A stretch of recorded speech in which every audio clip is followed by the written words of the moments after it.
Good day, everyone. Welcome to our second series of podcasts entitled Judge TOMROD.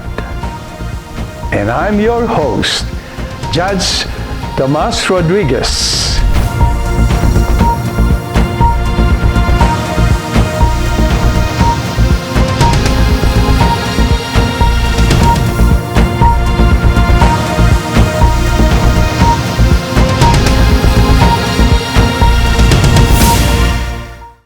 Is Rizal an atheist? Today, I will be talking about the issue of whether the Philippines' national hero, Dr. Jose Rizal, is or was an atheist.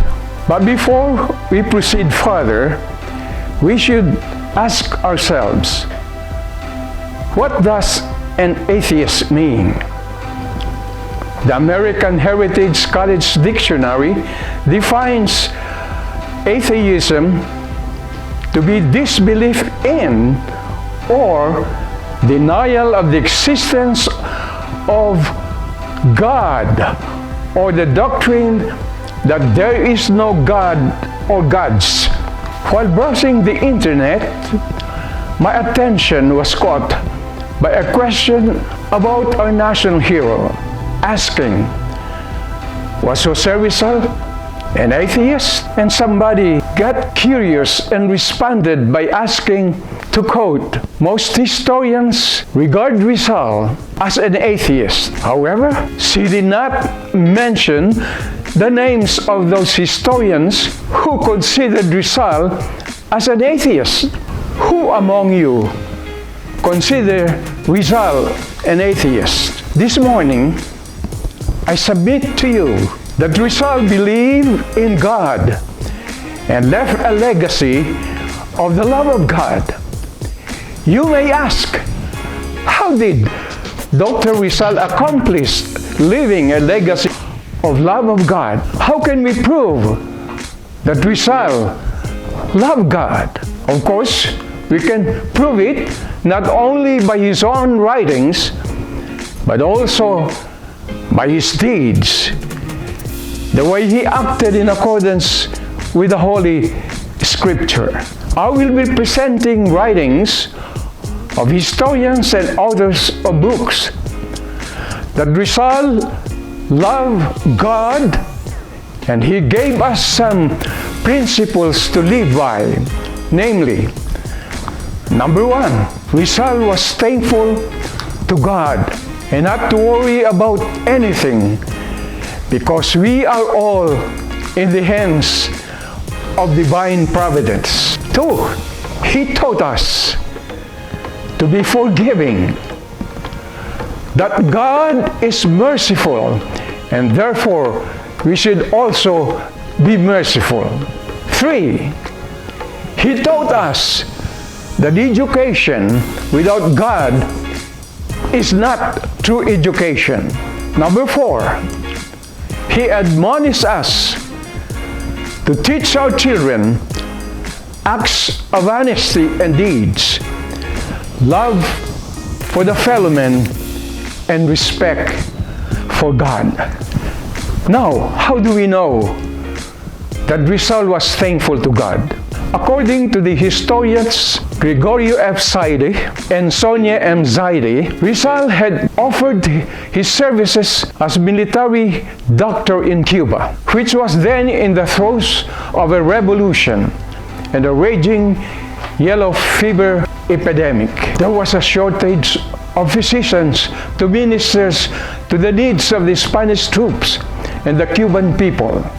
Now on September 2, of 1896, the day before his departure for Spain, on his way to Cuba, Rizal, on board the Castilla, wrote to his mother, and I quote in part as follows: "My dearest mother, I am well.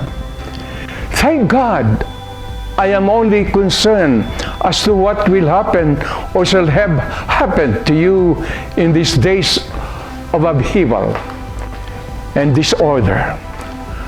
God wills that my old father may not have any indisposition. Do not worry about anything. We are all in the hands of the divine providence.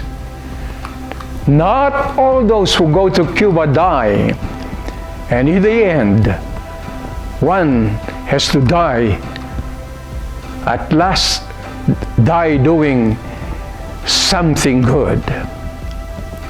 A fond embrace for every one of my sisters. May they love one another just as I love all of them. Sign, your son, Jose.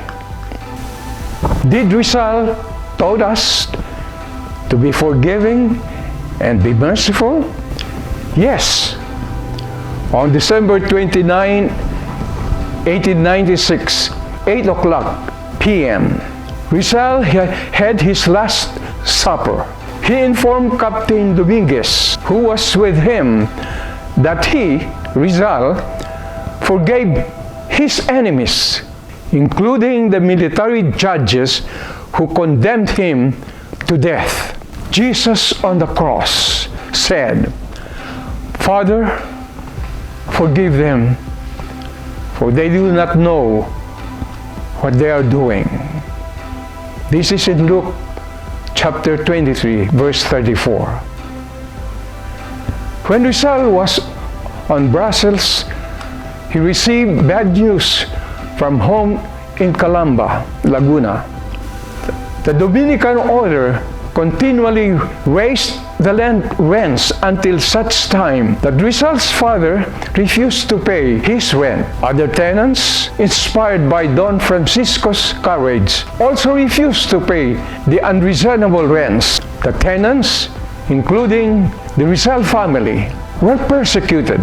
Pasiano and the brothers-in-law Antonio Lopez, the husband of Narcisa, and Silvestre Ubaldo, the husband of Olympia, were deported to Mindoro.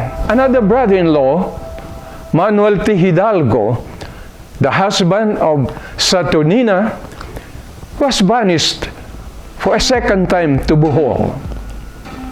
The sad news from home depressed Rizal.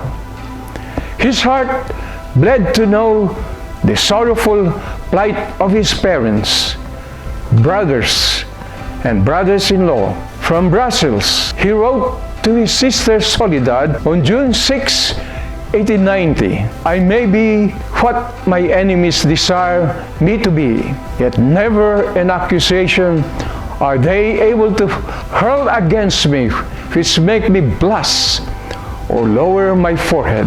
And I hope that God will be merciful enough with me to prevent me from committing one of those faults which would involve my family." Rizal invoked the mercy of God that would prevent him from committing vengeance, meaning faults, against his enemies. Jesus, in the Sermon on the Mount, said, "Blessed are the merciful, for they shall be shown mercy." That is Matthew chapter 5, verse 7. Rizal taught us that education without God is not true education. Dr. Rizal said that proper education is the key to freedom from poverty and ignorance. According to Mario L. Castillo, who wrote on the modern teachers, Rizal also expressed his belief in the supreme importance of religion in the education of men. In his poem, Intimate Alliance Between Religion and Education, he said that education without God is not true education. And to Napoleon Almonte, in his book, Rizal is My President, he said that Rizal believed in God. He never denied the existence of God or the role of a supreme being in his life. In fact, Rizal had a healthy, fresh, and perceptive idea of divinity. The leader who believes in a supreme being, a personal God, has a greater capacity to endure, to hope, to persevere, and even to be happy. Fidela S. Lizardo, in her article, Nationalist Ideas of Rizal, also said that as a Christian humanist, Rizal believed that man was created by God in his own image. Let me repeat that. Created by God in his own image and was endowed with reason and will of his own. Rizal is strongly believe that God guides the destiny of all nations and men. He also believed that someday all men would have to answer for their deeds on earth to a just and strict God. We ask again the question, is Rizal an atheist? The answer is definitely no. Rizal taught us to be forgiving, that God is merciful and therefore we should also be merciful. He taught us by words and actions that we should be like Him. And Jesus, who forgave even those who put them to death. Rizal not only admonishes us, but also to teach our children acts of honesty and deed, love for the fellow man, and respect for God. I know that we will learn something out of this podcast, but I hope one of them is the love of God, to be honest in words and in deed. Our words lack meaning if our actions do not back them up. We can say we love God or others, but if we are not taking practical steps to demonstrate that love, our words are empty and meaningless. How well do your actions back up what you say? Shall we build our house of principles like a wise man who built it on a rock, foundations, or a foolish man who built it on sand? The answer is yours. Rizal gave his life to free us from the bondage of oppression and despotism, while Jesus Christ gave his life to free us from the bondage to sin.